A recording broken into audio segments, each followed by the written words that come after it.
made it to day 5 of our 7 days of healing, emotional healing. You know, today we're going to talk about legacy. We're going to talk about, you know, the people, your generations to come after you. Because that's what God's promise is. That's what God's blessing to us is to bless our generations to come. So if you don't have a generation to come, then maybe He's not blessing you.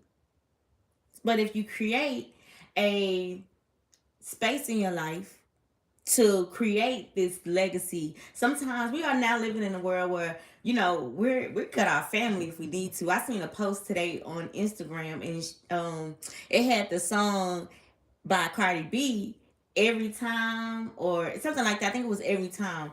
But the caption of the photo or the video, it had said, uh, what did it say? Why don't talk to all my family, or why don't talk to family? And it had that particular song on there. And now we living in a generation. Not only do we cut off friends, we are not afraid to cut off family. We are not afraid to cut off any type of relation to anybody, regardless if you are a cousin, sister, pastor, whatever the case may be. You are a human at the end of the day, and that disconnection can come. Whether you my pastor, whether you are my cousin, whether you are my aunt, whether you are my mother, my father, my grandmother, whatever, you are still human, and you are still in that line to get cut off. And we are living in that world today. But if we cut everything off, if we cut everybody off, what are we going to have to gain? What is the generations to come after that? So that's what the 7 days of emotional healing is about. It's healing those inner core you, in that inner core of you, to become a better person, to be a better person. Not for your mother, your sister, your cousin, your children, but for yourself. You know how to stand in a room with people who hurt you, and not allow your emotions get the best of you, because now we are definitely living in a world where people are sensitive. Not only sensitive, but emotional. Not only emotional, they don't know how to control their emotions. It's one thing to be emotional, but it's another thing to not know how to control your emotions. Oh my goodness. You know what I mean? People got caught up because their emotions, they did not know how to control them at that moment. They were so mad, so angry, so depressed. I mean, just whatever. They allowed that to have total control over their decisions for themselves. And that's why a lot of suicidal rates are up. That's a lot of domestic violence, or suicide by murder. Like, I mean, what is that? The double murder, when the boyfriend killed the girlfriend, and he turned around and killed themselves. Like, that's why so much stuff like that is going on, because a lot of people don't know how to control their emotions. And I feel strongly in my soul that it is very important to talk about this subject, because if it bothers me that much, what am I doing about it? Ain't no need to complain about it if I'm not doing nothing about it, right? So that's what day 5 is. I'm staying consistent. Y'all staying, listening, sharing, viewing, all that matters. So like I said, if you don't have a nothing or a legacy to come after what you're doing right now, what's the point of doing it? If you cut off everybody and you just stay in your house, stay in, your home, what is there to come? Today is all about generational healing. Your emotional work isn't just for you, it's for every soul who comes after you. It's for the cycle you're breaking. It's for the children. It's your inner child. It's the future you speak. The future you're building. It's the silence you survived and the truth you finally ready to speak. When you name the pattern, you you stop repeating it. You interrupt it. You stop passing it down. When you choose truth over silence, you rewrite the script. This isn't legacy work. Not the kind that builds on views and follows, or, not the kind that you build in quiet suffering. This is emotional freedom. This is choosing peace over performance. You're not just healing, you're rewriting the vibe for everyone who comes next. You are the shift. You are the author. You are the healing your bloodline didn't know how to ask for. This is emotional liberation. You called enough. Now you get to release, rewrite, and reclaim, but the kind that frees your lineage from emotional damage. This is the essence of legacy. What you heal in yourself becomes the inheritance for those who come after you. Unhealed emotions don't just happen. They don't just disappear. They get passed down like unfinished business. They show up in how we love, how we parent, how we protect, how we perform. They echo. It gets passed down through silence, through habits, through the way we love and the way we live. They show up in our reactions, our relationships, our parenting, our patterns. Every time someone avoids the hard convo, shrinks to keep the peace, or ghosts their own healing, that's energy traveling. It's traveling somewhere. But so does healing. Every boundary you set, every truth you speak, every cycle you break, it doesn't just change you. It changes the emotional blueprint for everyone who comes after you. It interrupts what was never meant to continue. You're rewriting the emotional code for whoever comes next. That's your legacy. This is your legacy. Not just what you leave behind, but what you refuse to pass down. This is the real inheritance. Not trauma, but transformation. Not silence, but clarity. Not survival, but healing. You are the glitch, the generational matrix. You are in the glitch of the generational matrix. You are the upgrade. You are the healing your lineage didn't know how to name. We're going to take a pause, a breather, and we're going to reflect on what I just read. We have to ask ourselves, what emotional pattern am I breaking? For my children, for my future relationships, or even just the version of me who comes next. What legacy do I want my healing to leave behind? Let's speak it out loud. Let it live outside of your head. Because every pattern you name loses power. And every intention you set becomes a seed for the future. We're gonna think about one declaration, just one sentence, a few words that this like something's gonna end with you, but something else gonna begin, because like we learned in day 4, when you release things, you receive them.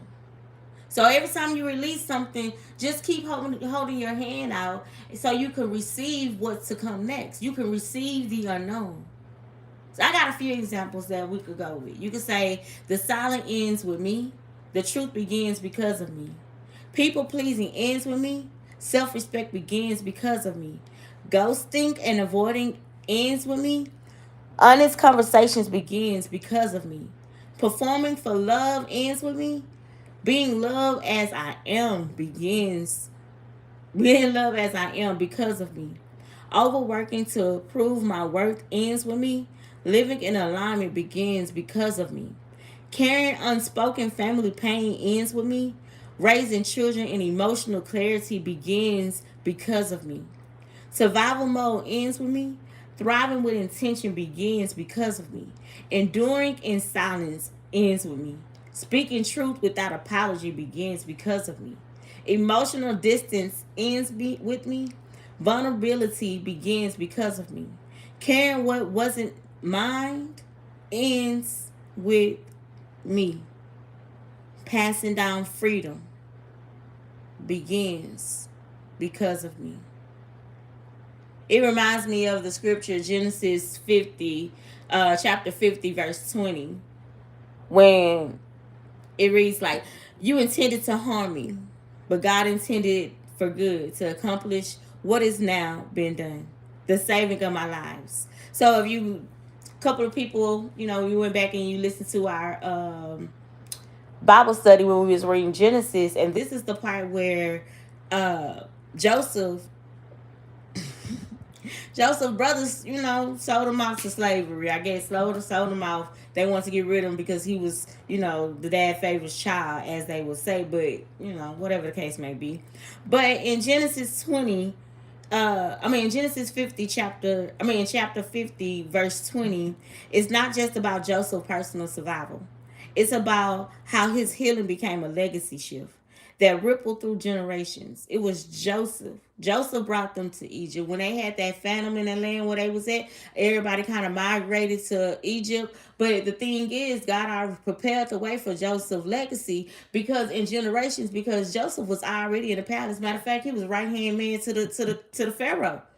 He could call the shots, whatever he needed. And at that time, when his family had that phantom, basically a phantom is like dry up, like it's like a recession. Let me put it like that. It was a recession or a COVID hit. People started moving to different places, and that's what one of the places they had ended up was in Egypt, the same place that his brothers had sold him to. But well, they didn't sell him to Egypt. They kind of traveled his way there, you know. But let's keep Joseph. His brothers intended to harm him. In that moment, it was tended to harm him because they had so much. I'm gonna say they didn't love themselves enough, because you wouldn't do that to somebody if you love yourself within. But that's another story for another day, y'all. But God repurposed the pain into redemption for Joseph. Joseph healing became generation redemption for his family, for his legacy, for his generation to come. Your pain has purpose, and your healing has reach. It preserves a nation, saved his family, and shift the trajectory of his generation. So why can it not do the same for you and your generation?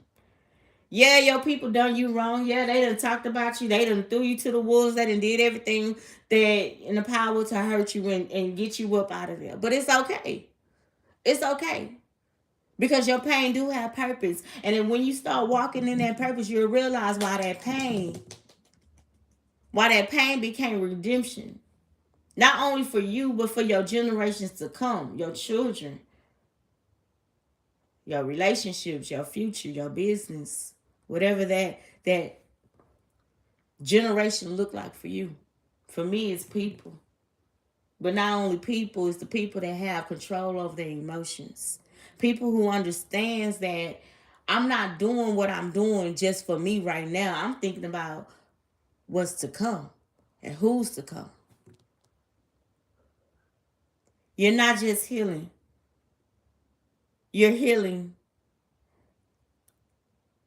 You're healing for the generations before you and after you. That's why I call the millennial a bridge. Because we are the generation that's going to heal both bloodlines. And it's crazy. I know it's crazy. Like, I didn't ask for this. But in reality, we was raised and trained up that way. And now we are now stepping into the... I think we're stepping into our awakening. Like, for real, we are really stepping into our awakening. And when you realize you're stepping into your awakening, what ends with you becomes freedom for those who will follow you. Just like Joseph. Your story is just not about survival. My story is not just about survival. It's about the redemption written into our bloodline. Into my bloodline, into your bloodline. Sometimes we gotta admit that our bloodline need cleaning.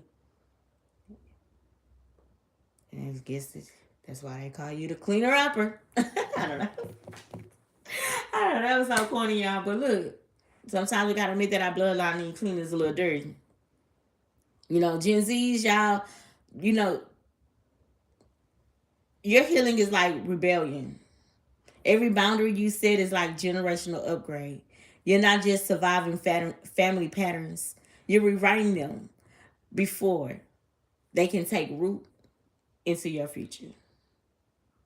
Just like Joseph, he refused to let betrayal and hurt define who he was. If you read that chapter, you will see that every obstacle or every situation that Joseph was in, he risen to the top. Like he was there, but He made it to the top, and he didn't go around with trying to sympathize with people or have people to sympathize with him. Oh, this is what my brother did to me, or this is what my family did to me. I had this fur coat. This is what they did. No, he didn't go around doing all that. What he did was, hey, I'm gonna take a licking and keep on ticking, just like Generation X.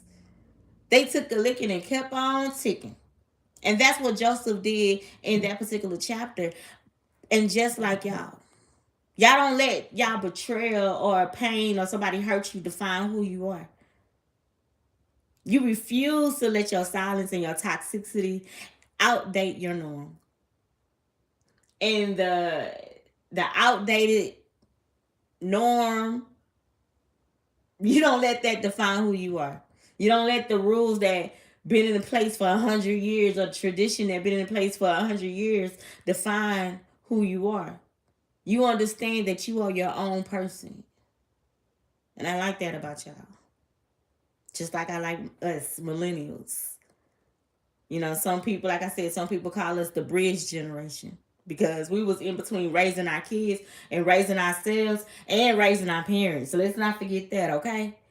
Our parents was out here trying to figure out what they want to be, but we was raising them too. Trying to, hey, I'm hungry. You gotta feed me too. Yeah, millennials, we had it tough. Like, this is crazy, right? Oh my gosh. But the carrying of the unhealed family weight while you're trying to build that legacy too. That's what we gotta heal. That's why it matters. Your healing is like inheritance. Every truth you speak, every cycle you break becomes the emotional wealth your children and communities will live in. Joseph's position in Egypt wasn't just about him. Like I said, every time harm or situation came about, he didn't let that define him. He also didn't let that stop him. He every place he went, he made it to the top. You know what I'm saying? He made it into a position. It was about provision for his family. Millennials resonate with healing not just for themselves, but for those they're responsible for. And let's be honest, millennials who's responsible for a lot. A lot. But just like Gen X was too.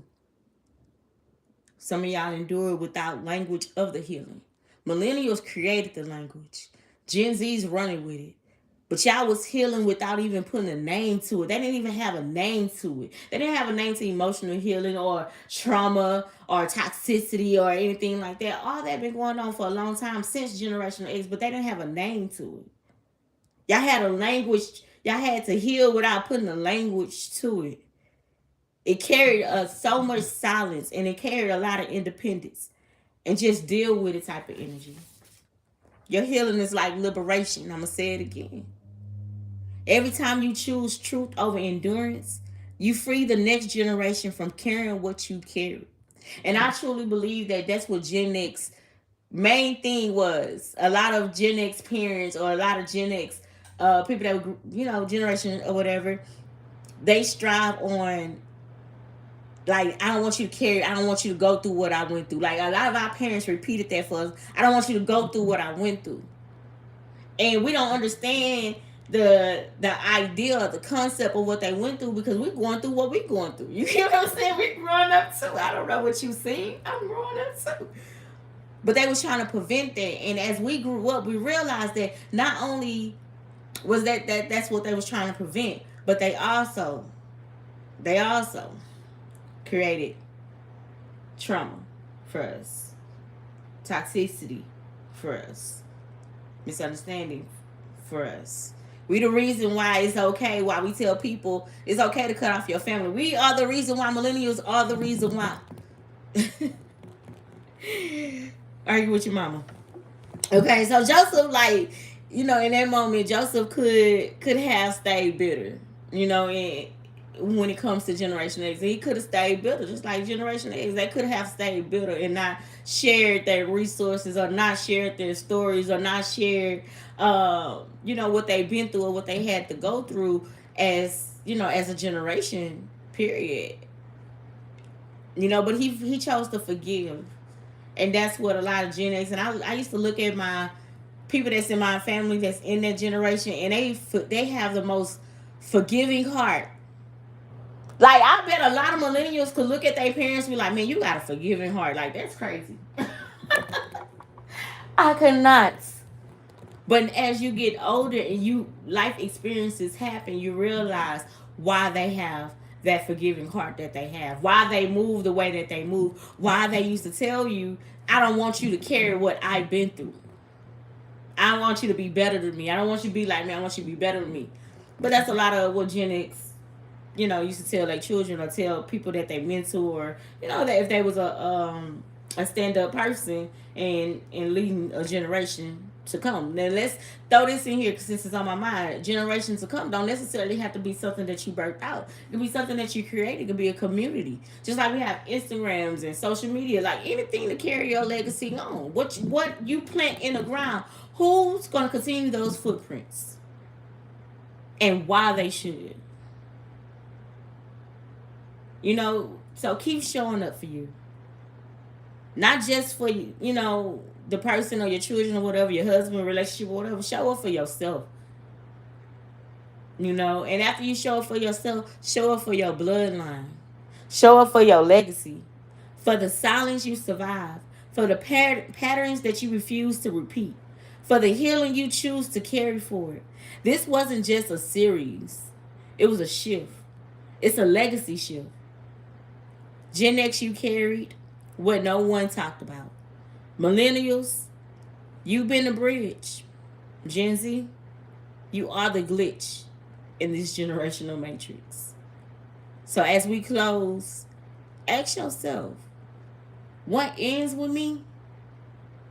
What begins because of me? Stay consistent. Stay lovable. Stay true to you. Take care.